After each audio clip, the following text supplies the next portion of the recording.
Us off today, we are making this one pot chicken broccoli alfredo lasagna. So to this pot on my stove, I added in 2 tablespoons of olive oil.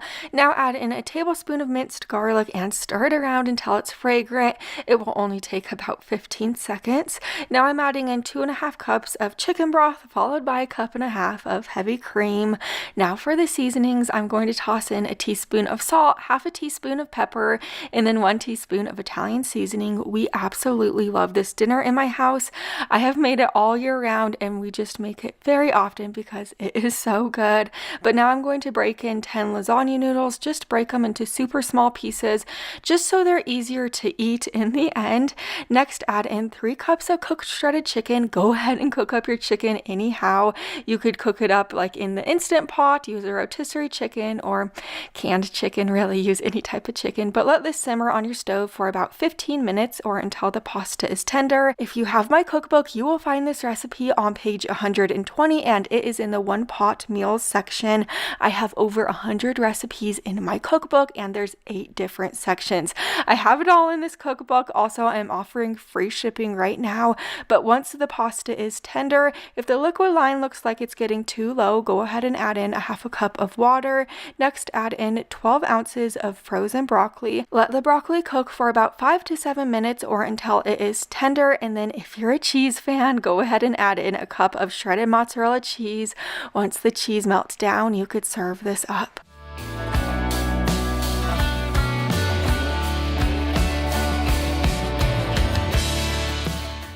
I have no words for this one pot lasagna. Every single time I make it, my husband says I should make it more often. It really is just that good.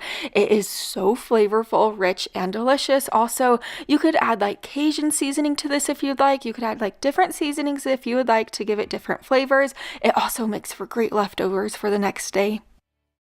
Now we are making this ground beef potato skillet. So on my cutting board right here, I'm peeling and dicing a sweet potato and a russet potato, or you could use 2 russet potatoes or 2 sweet potatoes, whatever you'd like.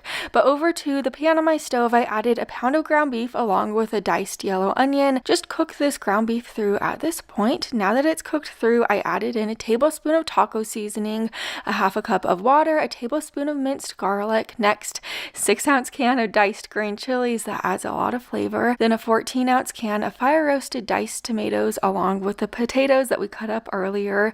Give this a stir and let this simmer on your stove for about 20 minutes. You do want to stir this frequently while it's simmering just so the potatoes don't stick to the bottom of your pan. But now that my potatoes are fork tender, to check to see if they are fork tender, just poke a little fork in there and see if the potatoes are softer. I'm adding in 1/2 cup of Mexican style cheese. Just let the cheese melt down and then you could serve it up. If you're not a cheese fan, you don't have to add the cheese, but here's what my plate looks like. I topped mine with a little bit of sour cream, avocado, diced tomatoes, and cilantro. This is a wonderful lower carb dinner. It is so flavorful. We absolutely loved it so much. It also is great if you want to meal prep it or freeze it for the week. This one has to be one of my favorites at this time of year. This lemon butter chicken with pasta is so amazing. To a pot of boiling water, add in 16 ounces of rotini pasta. Cook it according to the package instructions, and while it's cooking away, I'm just going to cube up my 1 zucchini and my 1 yellow squash into smaller pieces. I'll set the squash and the zucchini to the side. Now that my pasta is cooked through, I'm going to remove about 1/3 cup of the water that the pasta is cooking in. This is going to help make our sauce here in a moment, but I'm just going to strain the pasta and set the pasta to the side. Into the same pot that we cooked the pasta in, add in a tablespoon of olive oil and a tablespoon of butter. Once the butter is nice and melty, add in a pound of cubed chicken breast. Then season it with a dash of pepper, salt, onion powder, garlic powder, and Italian seasoning. Those are my favorite seasonings for this recipe. Go ahead and cook the chicken through at this point.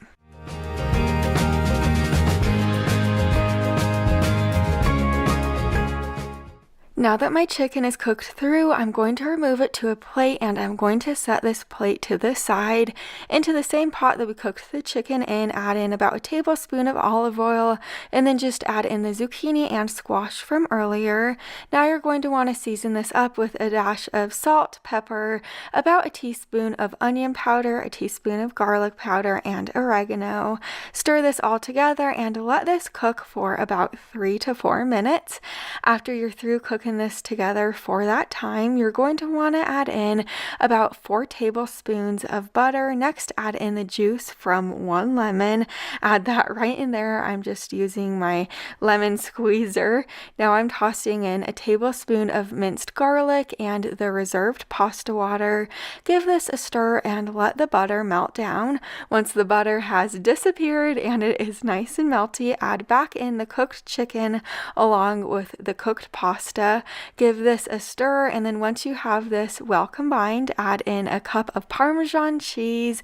I know it might sound like a lot of Parmesan cheese, but this is kind of like the sauce we're making, so it really does help with the flavor. Once the Parmesan melts down, you could serve this up.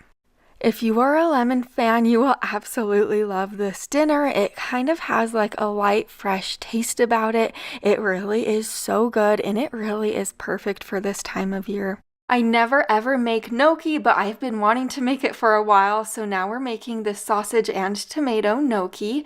To my Dutch oven on the stove, I added 1 diced up white onion along with a pound of sausage. For the seasonings, I added in a teaspoon of Italian seasoning, a teaspoon of garlic powder, then a half a teaspoon of pepper and salt. The last thing I added in was a tablespoon of minced garlic. I broke the sausage up and I am going to cook it through at this point.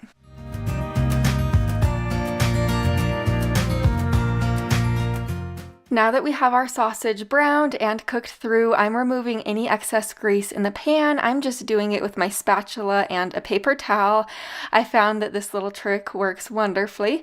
Now I'm going to add in our 3/4 cup of heavy cream along with a can of diced tomatoes.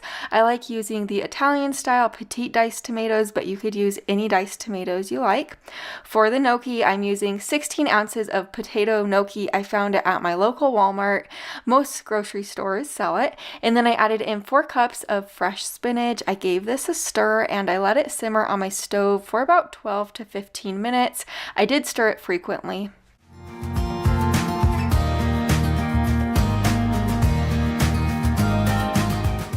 Now that we have our gnocchi cooked and our spinach has wilted down dramatically, as you could see, I added in about 1.5 cups of mozzarella cheese that I shredded. I gave this a stir to let the cheese melt down, and then it was time to enjoy it. I sprinkled the top of mine with fresh parsley and Parmesan cheese, mainly to make it look pretty, but if you don't normally eat gnocchi and if you haven't tried it, I definitely suggest you trying it.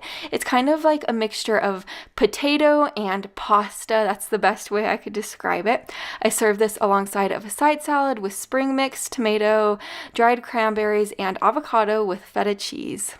Now we're getting started on our meatless meal, the Southwestern skillet. So to begin, we are going to cut up our veggies, 1 red bell pepper and a yellow onion. If you want to use other veggies for this recipe, you certainly can.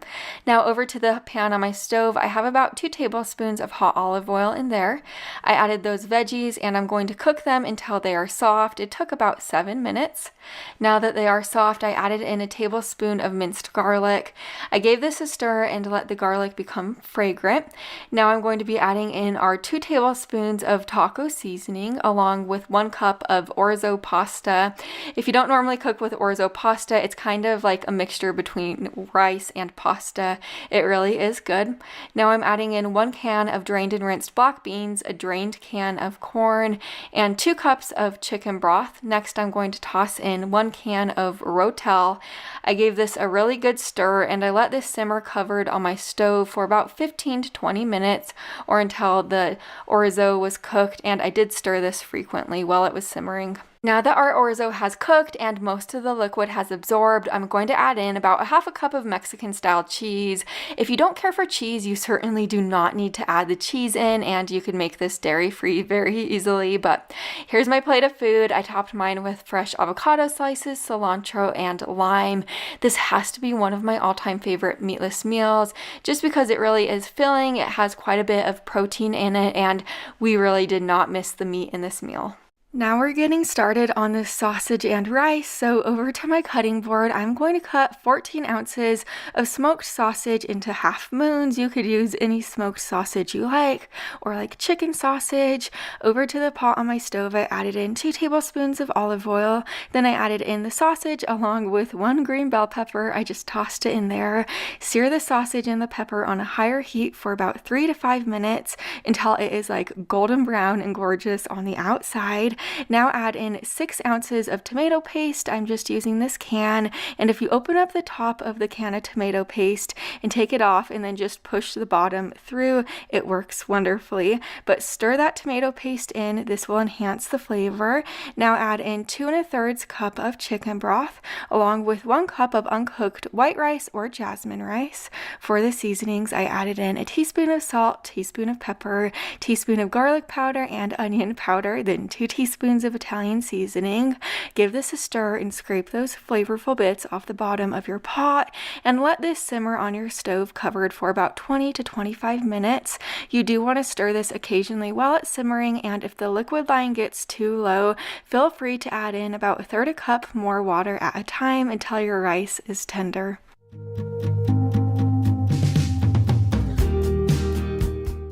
Once your rice is nice and fluffy, you could serve this dinner up. I sprinkled the top of my plate with a little bit of Parmesan cheese, but this dinner is super rich, delicious, and flavorful. You could always make it your own by adding ingredients or subtracting ingredients. You can make it with ground beef instead of sausage, or really anything you'd like. My husband loves this one. We are making this one-pot cheesy beef and potatoes now. I'm starting out by peeling and dicing my 4 russet potatoes, a yellow onion, and a yellow bell pepper.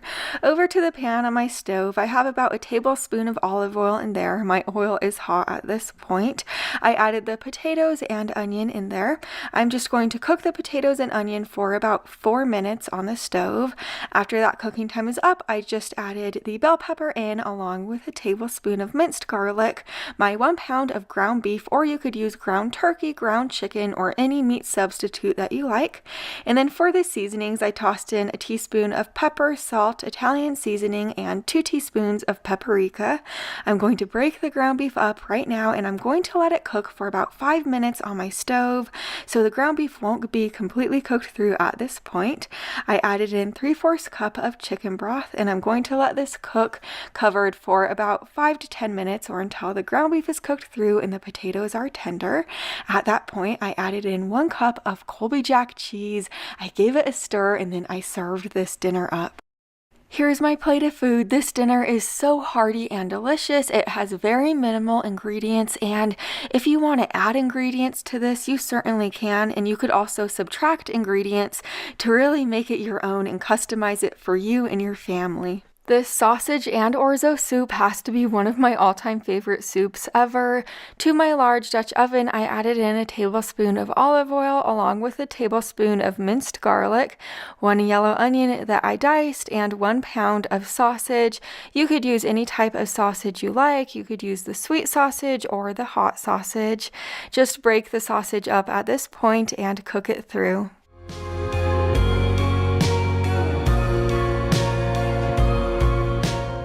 Now that our sausage is cooked through, I'm going to remove any excess grease in my pot, and I'm just doing that with my large spoon and wiggling a paper towel around in there until I think I got it all. Now I'm adding in my pepper, just a dash of that, 2 teaspoons of Italian seasoning, and 1 teaspoon of salt. Next, add in your 4 1/2 cups of chicken broth, followed by 2 14-ounce cans of petite diced tomatoes. I definitely recommend you using the petite diced tomatoes tomatoes compared to like the regular diced tomatoes for this recipe. I just really like how small they are. I gave this a stir, scraping all those flavorful bits off the bottom of my pot. Then I added in my 1 cup of dry orzo, and if you don't typically cook with orzo, this is what it looks like. It's almost like a mixture between rice and pasta, kind of like a large rice but has the pasta texture. I just find it at Walmart. But I let this simmer on my stove covered for about 10 minutes, stirring it often. Here's what it looks like after that orzo is cooked through. I'm going to add in my 3 cups of fresh spinach. I'll stir that in, and then I'll put the lid on top and let this spinach wilt for about 2 minutes. Spinach takes like no time at all to wilt down, so now that it has wilted, I'm going to add in 1/3 cup of half and half, and then after you stir that half and half in, it is time to serve it up.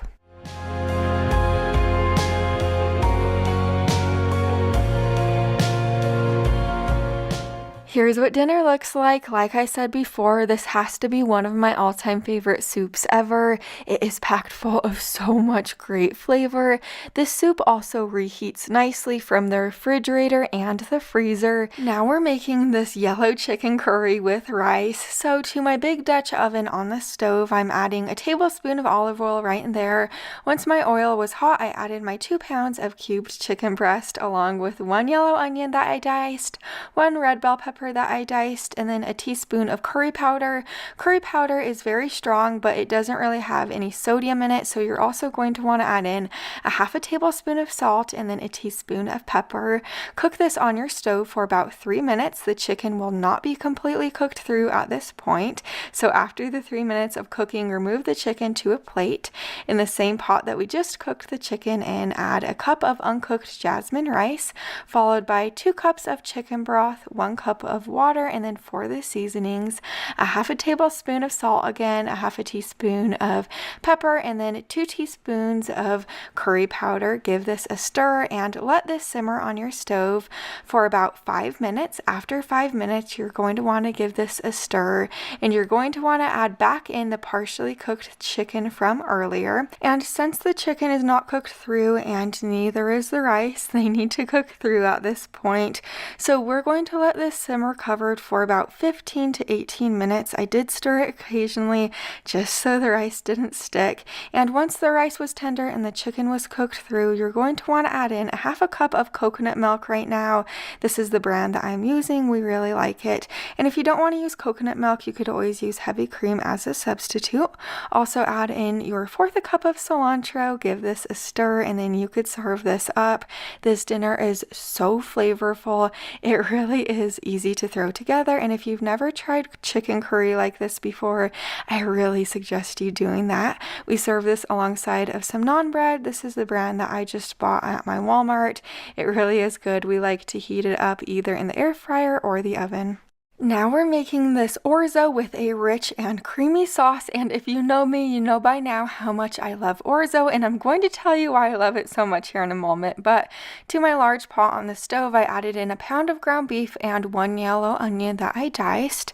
I'm just going to break this ground beef up and cook it through. If you have a lot of excess grease in your pot after the ground beef is cooked through, just remove it. But next add in 1 tablespoon of minced garlic along with a teaspoon of salt, pepper, onion powder, garlic powder, dried basil, and oregano. And like I said before, I'm going to tell you why I love orzo so much. So just a little bit of orzo goes a long way. So for this recipe, I'm just using 1 cup of dried orzo. So I added that orzo in, and that is going to feed my family plus give us some leftovers for lunch the next day. So you don't have to use a whole box of orzo, just a little will go a long way. That's why I just love it. Well, enough with my orzo talk. I also added in a cup of beef broth, 14 ounces of tomato sauce, and a cup of heavy cream. I'm going to let this simmer on my stove for about 3 minutes. I did stir often just so nothing burned to the bottom of the pot. After that time was up, I added in my 3/4 cup of water, 2 cups of fresh chopped spinach, and 1/3 cup of Parmesan cheese. I'm going to let this simmer covered for 8 more minutes, just until the orzo is tender, and you do want to make sure you do stir it often while it is simmering. Like I said before, you just don't want the orzo to burn to the bottom of the pot.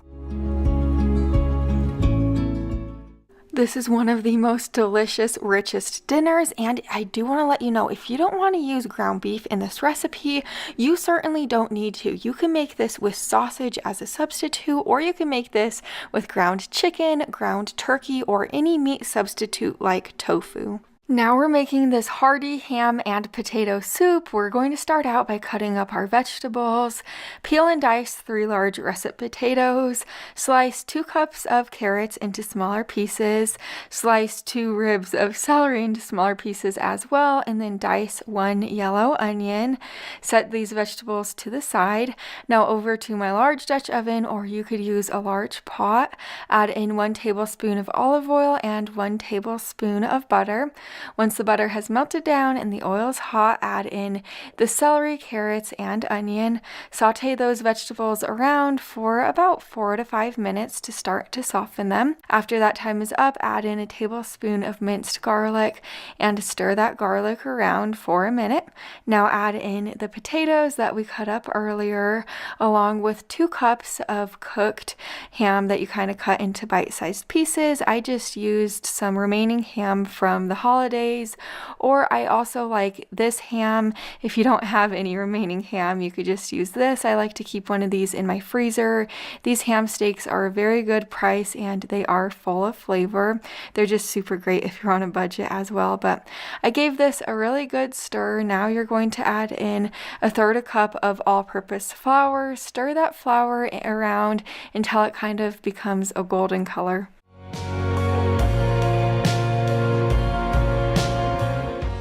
Now add in 2½ cups of chicken broth. Add it in slowly and stir it while you're adding it in. This is going to help so the flour doesn't become clumpy in this recipe.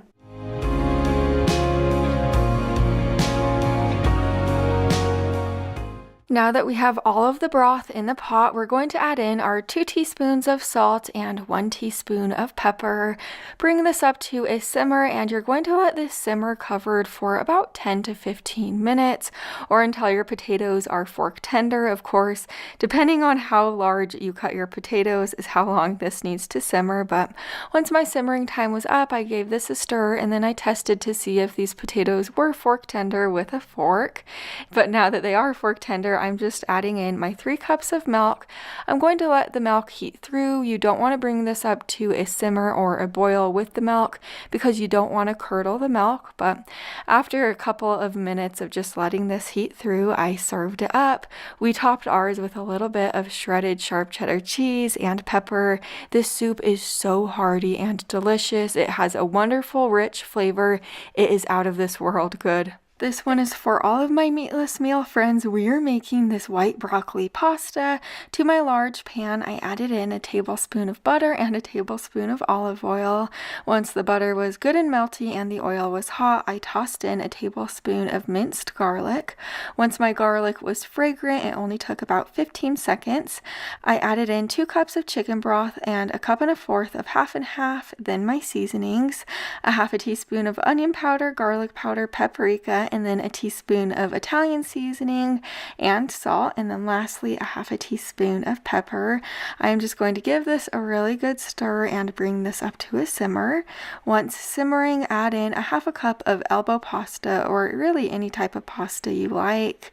Make sure the pasta is covered in the liquid, and then put the lid on top and let this simmer covered for about 3 minutes. After 3 minutes of simmering, now it's time to add in your fresh broccoli. This is just 1 large head of broccoli that I cut into smaller florets. I'm also adding in 1/2 cup of heavy cream at this point, and I'll give this a really good stir. I'll let this continue to simmer covered for an additional 8 minutes, or until my pasta is tender.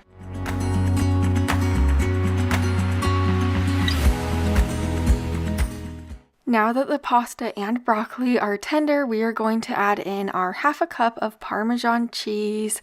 Just sprinkle that in and then stir this until the cheese is melty, and then you could serve it up. Here's what this dinner looks like. It really is super simple to throw together, but the taste is extravagant. I love this meal because you could really make it your own by adding different meats if you want to add meats to this, or you could add different vegetables if you'd like. This one is a super fun one. We are making this cheeseburger pasta now to the pot on my stove. I'm adding in 1 pound of ground beef, break the ground beef up, and cook it until it's about 50% of the way cooked through, so not completely cooked through. At this point, you'll want to add in a tablespoon of minced garlic along with a yellow onion that you diced. Go ahead and continue to cook this ground beef now until it is completely cooked through. Once it's cooked through, just remove any excess grease from your pot, and now you're going to want to add in about a tablespoon of regular ketchup and 2 tablespoons of yellow mustard and 3 tablespoons of tomato paste. Give this a stir to incorporate all of those ingredients together. Now you're going to want to add in your 4 cups of beef broth along with 1 pound of elbow pasta. Give this a stir and bring it up to a simmer. Let this simmer covered for about 10 to 15 minutes. You do want to stir it occasionally while it's simmering, just so nothing sticks to the bottom of your pot and your pasta cooks evenly.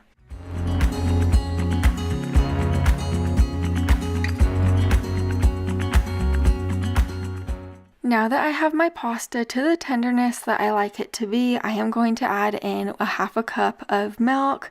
You are also going to want to add in a 1/2 cup of sour cream. I do want to mention I do have my heat off at this point.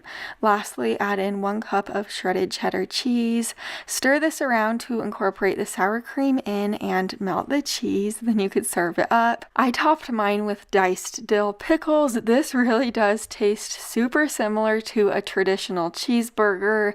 I really like making this one because it's simple to throw together and it really is a lot of fun. It's not your typical type of boring dinner. Now we're making these Tuscan pork chops, and oh boy, you are in for a treat with this one.